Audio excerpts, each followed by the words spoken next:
আমরা তিন ভাই তিন ভাগে কোরবানি দেই। এক ভাইয়ের অবস্থা ভালো, তাই সে বেশিরভাগ টাকা দেয়, আর আমরা অল্প কিছু পরিমাণ শরিক হই। তাহলে কি আমাদের কোরবানি আদায় হবে কিনা? এটা একটা গুরুত্বপূর্ণ প্রশ্ন। কোরবানি দেওয়ার ক্ষেত্রে বিশেষ করে যখন ভাই ব্রাদাররা মিলে কোরবানি দেন, তখন এরকম পরিস্থিতি তৈরি হয়। একটা গরুর দাম ধরেন 70,000 টাকা, তো এক ভাই তার উপার্জন অনেক কম, সেজন্য সে 5,000 টাকা দিচ্ছে, আর বাকি টাকা যেটা আছে সেটা হয়তো বাকি ভাইরা দিচ্ছে। কোরবানি হবে কিনা? উত্তর হলো কারোর কোরবানি হবে না। কোরবানিতে যে কোনো একটা পূর্ণ অংশ নিতে হবে। 7 ভাগের একটা পরিপূর্ণ অংশ, 7 ভাগের 1 ভাগ, 7 ভাগের 2 ভাগ, 3 ভাগ, 4 ভাগ, সর্বনিম্ন 1 ভাগ নিতে হবে। ভগ্নাংশ নেওয়া যাবে না, অর্থাৎ 1 ভাগেরও অর্ধেক নেওয়া যাবে না। 2 ভাই মিলে 1 ভাগ নিছে হবে না, তখন সেটা গোস্ত খাওয়া হবে। পশু জবাই হয়ে গেছে সহি পদ্ধতিতে, গোস্ত খাওয়া হবে, কিন্তু কোরবানি হবে না। কোরবানি বিশুদ্ধ হইতে হলে প্রত্যেককে পূর্ণাঙ্গ একটা ভাগ নিতে হবে। হ্যাঁ, এখন এমন হতে পারে যে এক ভাইকে আল্লাহ আর্থিক সচ্ছলতা দিয়েছেন, বাকিদেরকে দেন নাই, তো কি হবে? তখন সচ্ছল যিনি, তিনি তার পক্ষ থেকে কোরবানি দিয়ে বাকি সবাইকে সবার পক্ষ থেকে দিবেন, যে ঠিক আছে তোমার পক্ষ থেকে একটা শেয়ার, তুমি টাকা দিলা না, আমি তোমারটা দিয়ে দিলাম, এটা হতে পারে। অথবা আরেকটা হতে পারে যে ঠিক আছে তুমি অল্প টাকা কামাই করছো, মাত্র 5,000 টাকা আছে, তুমি টাকা না দিলে তোমার কাছে ভালো লাগতেছে না, তুমি টাকা দিলে তোমার কাছে খুশি হবে, তো সেক্ষেত্রে 5,000 টাকা তুমি আমাকে দিয়ে দাও। এটা কোরবানির শেয়ার না, আমি কোরবানিতে এটা লাগাবো সেটা ভিন্ন বিষয়, বাট তুমি শেয়ার হিসেবে দিলে না, এটা হতে পারে। প্রবাসীরা অনেকে একটা কাজ করে, বিশেষ করে মিডিল ইস্টে যারা থাকে, অনেক প্রবাসীরা কোরবানি ঈদের দিন নিজেরা একটা ছাগল জবাই করে। তো রুমে 5 জন থাকে, এখন 5 জন মিলে একটা ছাগল জবাই করলে ওই ছাগলের টাকা তারা ভাগ করে। এই যে এক ছাগলে কয়জন শরিক হইতে পারবে, কয়জন কোরবানি দিতে পারবে? একজন। ভগ্নাংশ দেওয়া যাবে না।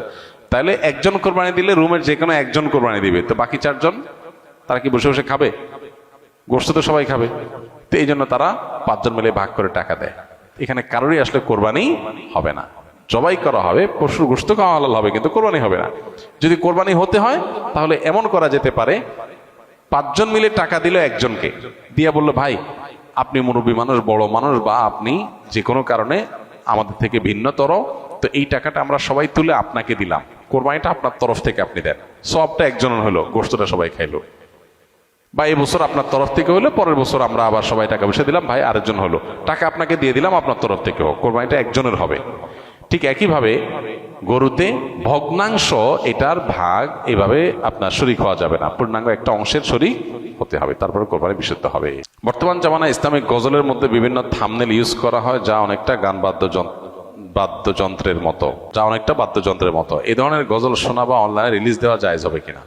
থাম্বনেল যেটা, এটা তো একটা পিকচার, এখানে বাদ্যযন্ত্রের ছবি দিলেই ওইটা শোনা হারাম হয়ে যাবে না। যদি ইসলামী গজল বা গানের কথাগুলোর ব্যাকগ্রাউন্ড সাউন্ডের মধ্যে যদি কোনো মিউজিক থাকে, মিউজিক বাজে সূক্ষ্মভাবে, তাহলে সেটা শোনা না জায়েজ, গুনাহ, শোনা যাবে না।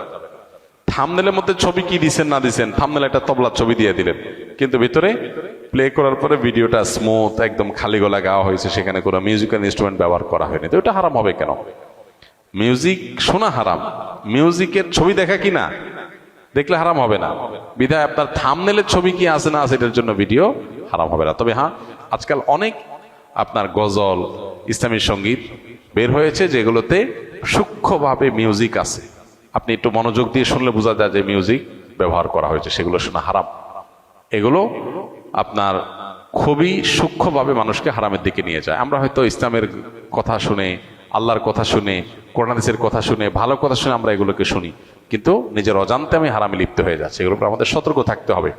ফ্রেশ খালি গলা গাওয়া হয়েছে এবং সেখানে মিউজিকের কোনো ইনস্ট্রুমেন্টের ব্যবহার করা হয় নাই, শুধু সেগুলো আপনি শুনতে পারবেন। আল্লাহ আমাদেরকে আমাদের তৌফিক দান করুন। জাযাকুমুল্লাহ খাইর। সুবহানাল্লাহ ওয়া বিহামদিহি।